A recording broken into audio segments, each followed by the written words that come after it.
Mesdames, Messieurs, bonjour. Vous êtes dans le 13h au Bénin. Voici le sommaire. Cérémonie de remise de parchemin à la première promotion du master conjoint en études stratégiques, sécurité et politique de défense. C'est une formation conjointement dispensée par la faculté des droits et de sciences politiques de l'université de Parakou et l'école nationale supérieure des armées avec le soutien de la fondation Konrad Adenauer. Et puis ensuite, une série de formations dédiées aux petites et moyennes entreprises sur les services de préparation à l'exportation organisée du 15 février au 4 mars 2022. L'activité vise à outiller les femmes chefs d'entreprise du Bénin sur le commerce international. Et puis enfin, l'association Action, Solidarité et Partage à nouveau au chevet des plus démunis à Savalour. Les membres ont offert d'importants lots de vivres aux enfants orphelins et déshérités de la commune.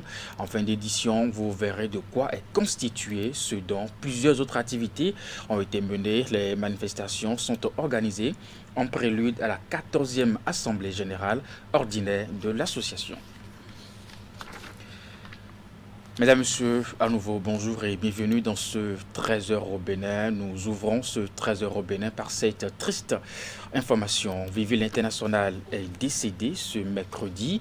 Icône de la musique béninoise tout au long de sa carrière, elle a mis sa musique au service de la paix, de l'unité nationale au Bénin et en Afrique. Par sa voix, son inspiration, elle a marqué à jamais l'histoire de la conférence des forces vives de la nation. Sa dernière prestation musicale remonte au 25 décembre 2021.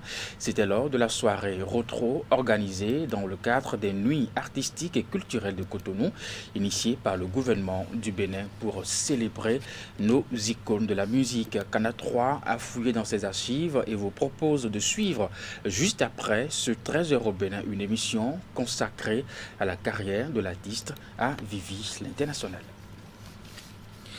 Le Palais des Congrès de Cotonou a abrité ce mardi la cérémonie de remise de parchemin à la première promotion du master conjoint en études stratégiques, sécurité et politique de défense. C'est une formation conjointement dispensée par la faculté des droits et de sciences politiques de l'université de Parakou et l'école nationale supérieure des armées avec le soutien de la fondation Konrad Adenauer. Retour sur les temps forts de la cérémonie avec Ulrich Gaba en Riganti. Voici la toute première promotion du master conjoint en études stratégiques, sécurité et politique de défense. Une formation rigoureusement gérée par la faculté des droits et de sciences politiques de l'université de Parakou avec le soutien de la fondation Konrad Adenauer. Après la sélection internationale du cadre de formation et le partenariat signé avec l'école nationale supérieure des armées à travers l'état-major général des forces armées béninoises, l'aventure a véritablement commencé pour cette première promotion le 15 novembre 2020. Avec une sélection initiale de 30 auditeurs, externes et stagiaires du coup d'état-major, nous avons enregistré un abandon, mais nous avons surtout enregistré des succès tels que le doyen les a présentés. Alors donc sur les 25 ayant soutenu leur mémoire de formation, 14 sont des officiers généraux et supérieurs, mais également des cadres civils du ministère de la Défense, du ministère de l'Intérieur et du ministère de la Décentralisation, et 11 sont des stagiaires du coup d'état-major ayant suivi un double cursus. Ils sont donc sénégalais, nigériens, congolais, et bien entendu béninois. Et je peux vous dire, comme nous le disons officiellement, c'est le fleuron, c'est un des fleurons de nos masters à l'Université de Parakou. Nous avons eu pour les deux sessions 100% d'admis, 80% à la première session et les 20% à la seconde session. Et je peux vous dire que les règles académiques ont été respectées et les chefs de département qui sont dans la salle ne vont pas me démentir que ces délibérations ont respecté toutes les conditions substantielles et formelles des délibérations. Au nom des enseignants de ce programme de master, je voudrais dire à nos lauréats que cette cérémonie de remise de diplômes représente un moment infiniment important qui consacre l'ensemble des efforts que vous et nous avons fournis tout au long de l'année académique 2020-2021. Elle représente aussi une étape vers un avenir que nous espérons meilleur pour tous. Après le sacrifice consenti pendant plusieurs mois, les lauréats peuvent enfin recevoir avec fierté leur parchemin de fin de formation. C'est un nouveau cycle qui commence ainsi dans leur carrière professionnelle et ils devront mettre leurs compétences au service de leurs nations respectives. Ces enseignements diversifiés nous permettront désormais, dans le cadre de nos professions respectives, de mettre à la disposition des autorités militaires et civiles des réflexions stratégiques adaptées pour une meilleure prise de décision. C'est le lieu de remercier la Fondation Konrad Adenauer pour avoir œuvré à la réalisation de cette initiative. À vous, chers lauréats, je voudrais, au nom de Monsieur le ministre d'État, vous dire toutes mes félicitations pour le parcours que vous aviez suivi, malgré vos hautes responsabilités. Vous méritez notre soutien et nos encouragements pour porter encore plus haut l'étendard de votre école et de cette formation, en restant des professionnels dévoués et très compétents. Le ministre d'État compte beaucoup sur vous. Le Bénin tout entier compte sur vous. Les récipiendaires ont également reçu des conseils du président de l'Assemblée nationale venu rehausser de par sa présence la qualité de l'événement. Autorités, lauréats et tous les autres invités présents à cette cérémonie de remise de parchemin sont fiers de cette première promotion qui cède déjà place à une nouvelle vague d'étudiants. Assemblée générale ordinaire de l'Association pour le développement de la commune de Savalou, la deuxième assise de ce mandat en cours, a une fois encore été l'occasion de présenter aux membres le bilan des 12 derniers mois d'activité. Le rapport moral et celui financier a été présenté aux participants. Les résultats atteints, les difficultés et les perspectives ont meublé les échanges. À l'issue de la rencontre, un appel a été lancé à tous ceux qui traînent encore les pas pour adhérer à l'organisation afin qu'ils rejoignent les rangs pour plus d'espoir. Imet Elena Moussou pour plus de détails. Obligatoire selon les tests de l'association, c'est aussi l'occasion donnée au bureau exécutif national de rendre compte des 12 derniers mois d'activité. L'Assemblée générale à la DCS, Association pour le développement de la commune de Savalou, est le cadre défini pour permettre à l'équipe dirigeante de présenter aux membres un bilan comportant les résultats atteints, les difficultés rencontrées et les perspectives. Ce week-end, devant l'assistance convoquée, le président et son équipe ont sacrifié à la tradition. Je suis toujours resté admiratif de Savalou, en ce que vous prenez toujours d'avance sur les autres au niveau du département et sur tous les plans.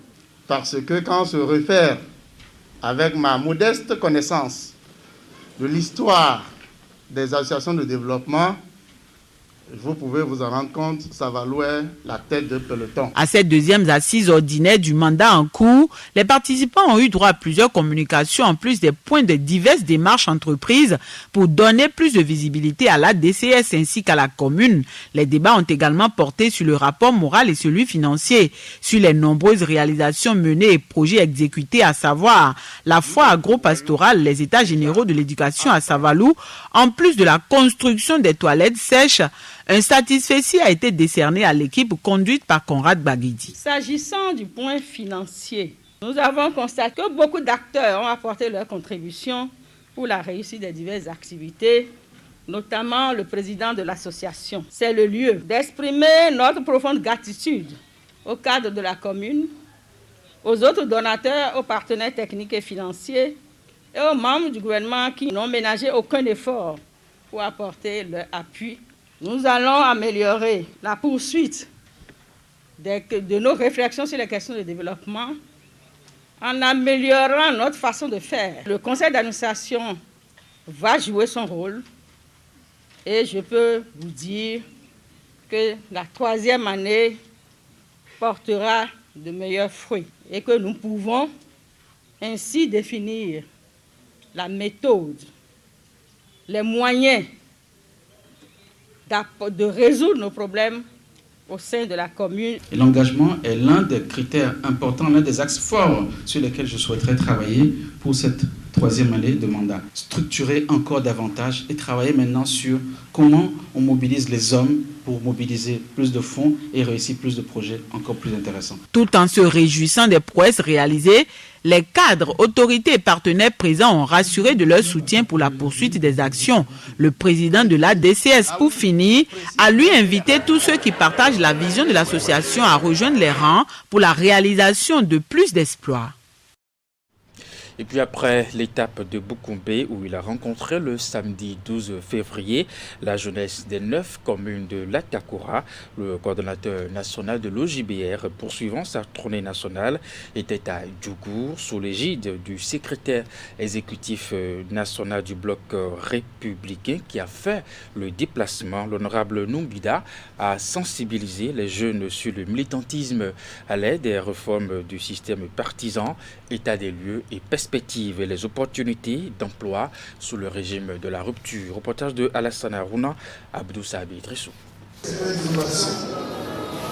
Face à ces militants sympathisants du bloc républicain de la Donga, mobilisés dans cette salle de la Maison des Jeunes de Djougou, l'honorable Numbida, coordonnateur de l'organisation de la jeunesse du bloc républicain OJBR, entouré pour la circonstance du secrétaire exécutif national du Parti du Cheval Gagnant et bien d'autres membres du bureau politique, le porte-flambeau de cette organisation de la jeunesse du bloc républicain va sensibiliser ces jeunes hommes et femmes sur les thèmes qui renforcent l'engagement militant. Sans l'information, sans la sensibilisation, sans la compréhension, on ne saurait rien réussir. C'est pour ça que les responsables au plus haut niveau, en prenant à cœur la question des jeunes, la question des femmes, ont voulu que nous, jeunes, nous gardions ce parti. Et le thème, il est clair. Nous sommes là, militantisme, emploi, entrepreneuriat. Et nous devrions être informés, être formés. Également, nous devrions savoir nos devoirs vis-à-vis du parti. Également, les devoirs du parti vis-à-vis de nous. C'est très important. Si nous n'assimilons pas ces différentes questions, nous ne pouvons pas réussir notre engagement militant. Les enjeux de ces assises ainsi définis, le secrétaire exécutif national du bloc républicain va saluer l'engagement citoyen de cette jeunesse dont la proactivité, selon lui, aura permis l'enracinement du bloc républicain au plan national. Occasion pour lui de féliciter le premier responsable de cette organisation des jeunes avant d'exhorter chaque jeune à saisir toute opportunité d'emploi qui s'offrira à lui au thème de ces assises. Au cours de cet après-midi, vous aurez à revisiter les textes fondamentaux du bloc républicain. Vous échangerez également autour des opportunités d'emploi relatives au programme d'action du gouvernement 2021-2026. Et je peux vous assurer d'ores et déjà que ces opportunités sont nombreuses. Je souhaite donc que le bloc républicain, la jeunesse du bloc républicain, soit davantage proactive pour capter très rapidement ces différentes opportunités. Le militantisme à l'aide des réformes du système partisan, état des lieux et perspectives, rôle, attribution et fonctionnement du BR à l'aide du nouveau code électoral au Bénin et les opportunités d'emploi sous la rupture, autant de communications qui ont meublé ces assises de Djougou. Le dispositif que nous avons, nous, déjà, parce que nous sommes un grand parti. Et puis pendant ce temps, au ministère de l'économie et des finances, on présente l'étude sur l'opérationnalisation du plan d'investissement extérieur.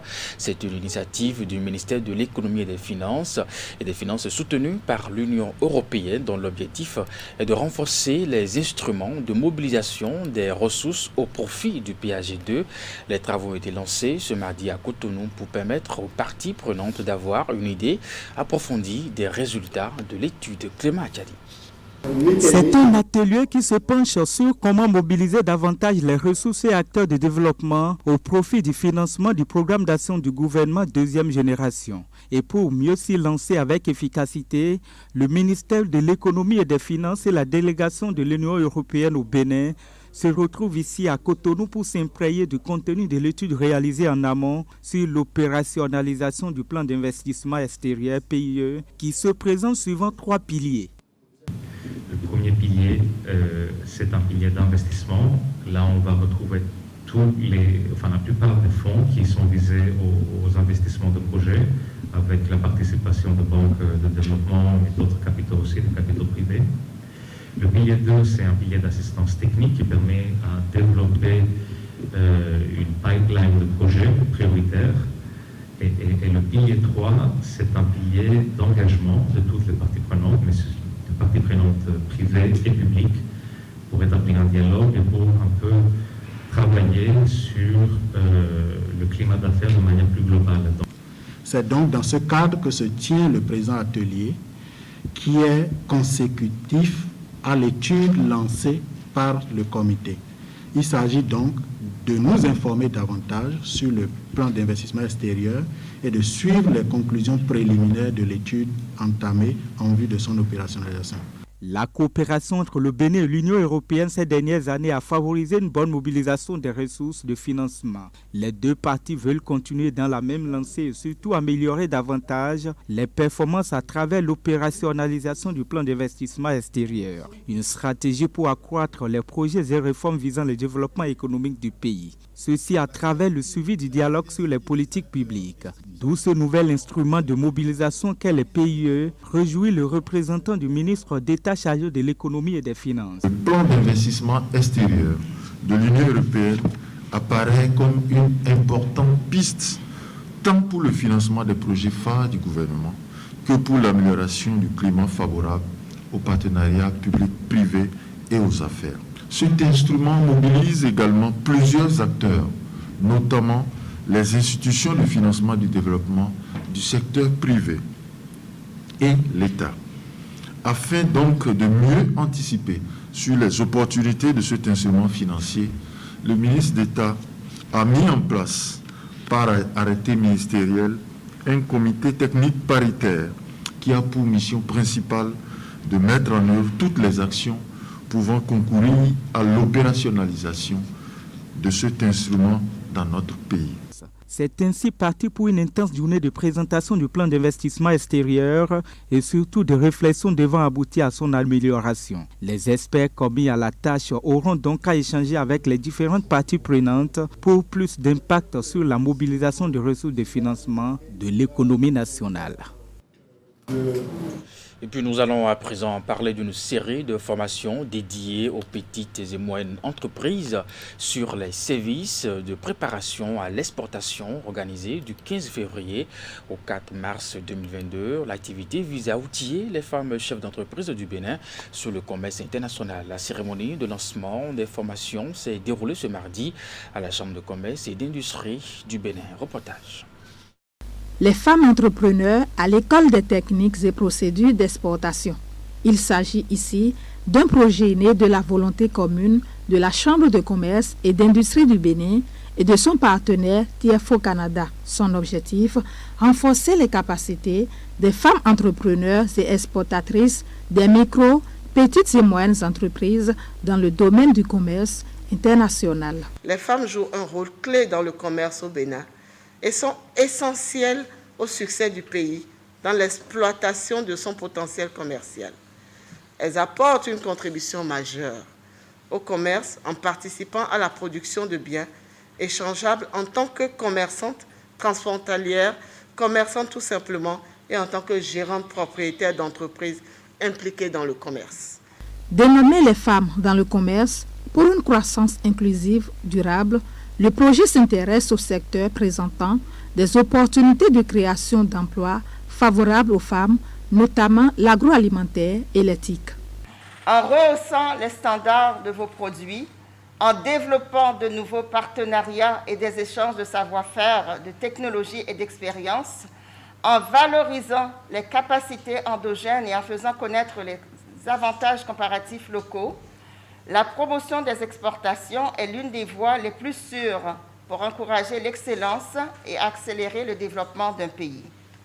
Et quand on accorde une place de choix aux femmes, on peut être certain des effets multiplicateurs, que l'action menée seront décuplées.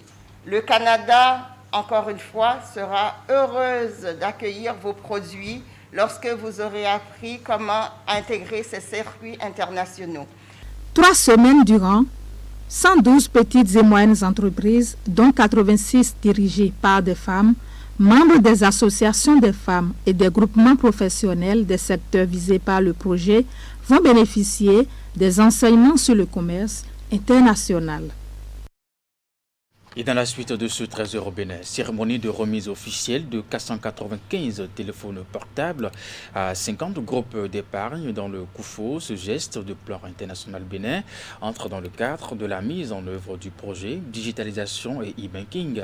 C'est une initiative démarrée il y a 9 mois en vue de renforcer la résilience socio-économique des associations de jeunes pour l'épargne et le crédit. La distribution de ce nouveau lot d'appareils est la réponse pour satisfaire à une demande formulée par les groupes cibles. La cérémonie de remise a connu la présence du préfet du département du Koufo. Reportage.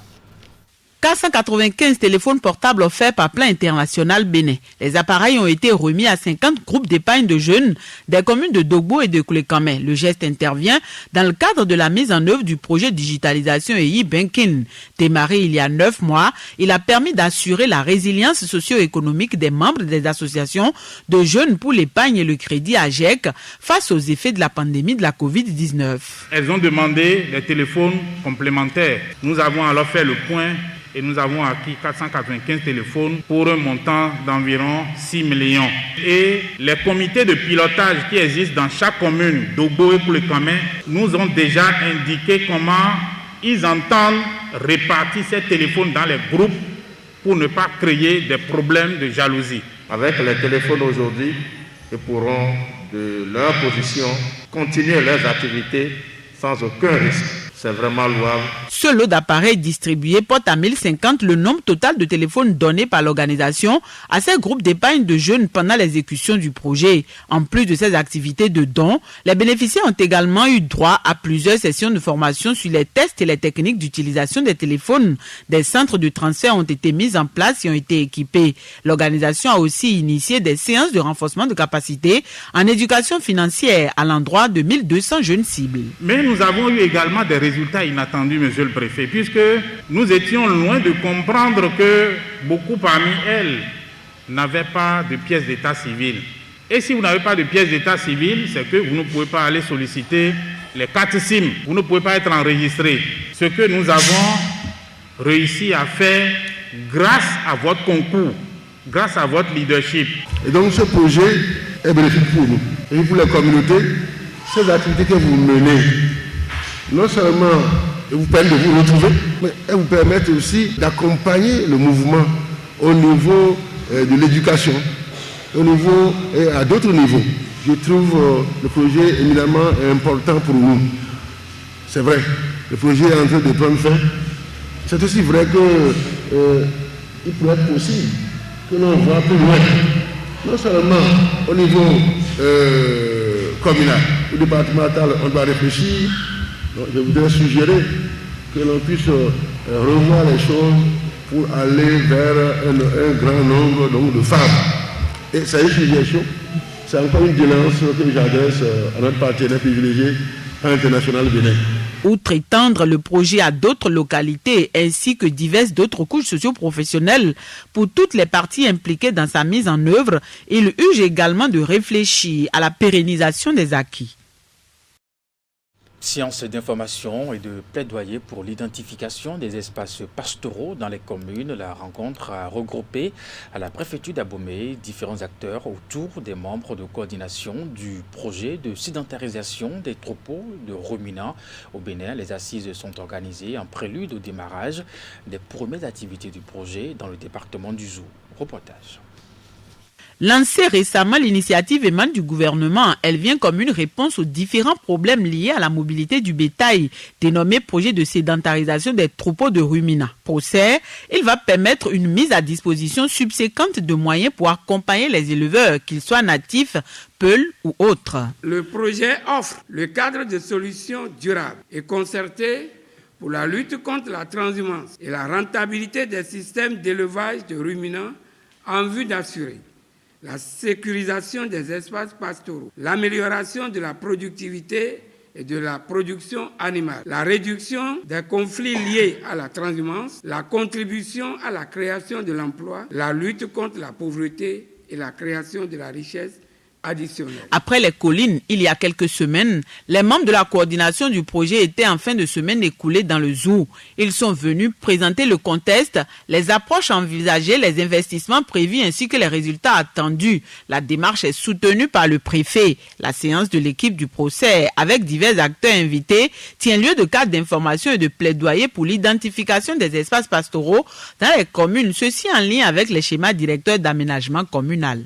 Désormais, nous aurons à descendre dans les communes, à sécuriser les espaces, mener des activités intenses de production de fourrage, d'amélioration de la capacité d'abreuvement des troupeaux pour permettre aux communautés d'éleveurs de limiter leurs mouvements. Et ce faisant, c'est la paix que nous allons renforcer à travers la limitation, la réduction sensible des scènes de violence, les conflits qui opposent agriculteurs et éleveurs. Et le foncier, c'est le premier substrat sur lequel il convient de porter l'attention lorsqu'on veut faire un investissement durable. Cette séance me paraît très importante. Il faut que tous les acteurs puissent de façon participative accompagner la résolution du problème de l'élevage chez nous, notamment le phénomène de la transhumance qui décourage tellement nos populations, notamment ceux qui pratiquent l'agriculture. Donc je vous invite vraiment à coopérer pour que les choses se passent très bien en attendant le projet, la mise en place réelle du projet. La cohabitation agriculteurs-éleveurs a souvent été tendue. La mobilité des troupeaux et les dégâts causés par ces derniers sur leur parcours sont les points fondamentaux de divergence. Avec ce projet, le gouvernement vise aussi bien à sécuriser l'activité que lui permettre de contribuer efficacement à l'économie nationale. L'option de la sédentarisation faite comporte des implications et chacune des parties prenantes est appelée à jouer convenablement sa partition afin que les résultats et objectifs escomptés soient atteints. Nous restons toujours dans nos régions. L'association Action, Solidarité et Partage à nouveau au chevet des plus démunis ce week-end à Savalou. Les membres ont offert d'importants lots de vivres aux enfants orphelins et déshérités de la commune. Le don est constitué des sacs de riz, de maïs, des cartons de pâtes alimentaires, de l'huile, de la tomate en boîte et autres. En plus du don, d'autres activités ont été menées. Les manifestations sont organisées en prélude à la 14e Assemblée générale ordinaire de l'association.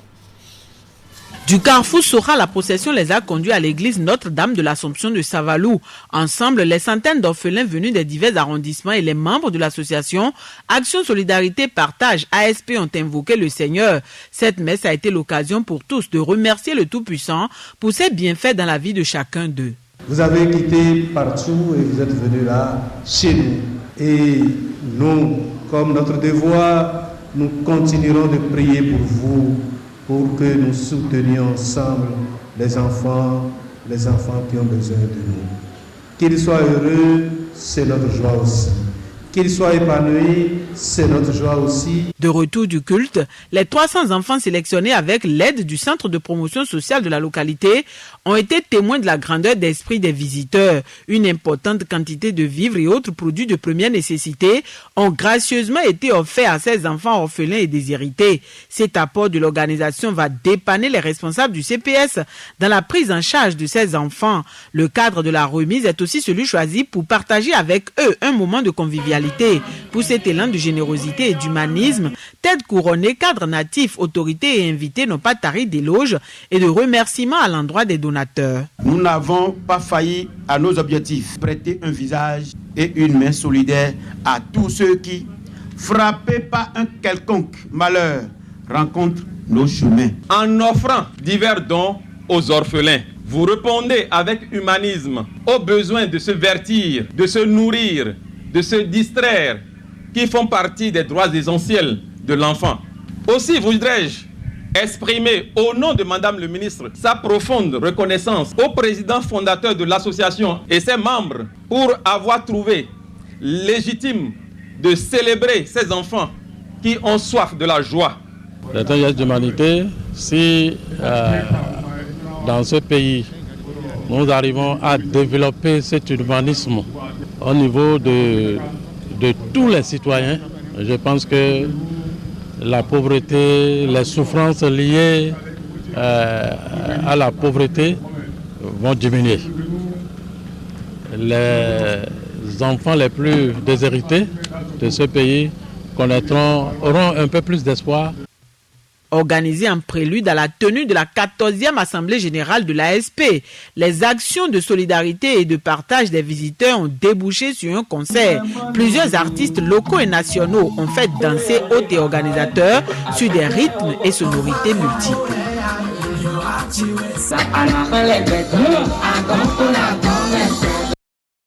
Eh bien, c'est la fin de ce 13h au Bénin. Mesdames, Messieurs, merci de l'avoir suivi et surtout, n'oubliez pas de prendre ce rendez-vous juste après ce 13h au Bénin, l'émission consacrée à l'icône Vivi l'International qui nous a quittés ce mercredi. À très bientôt.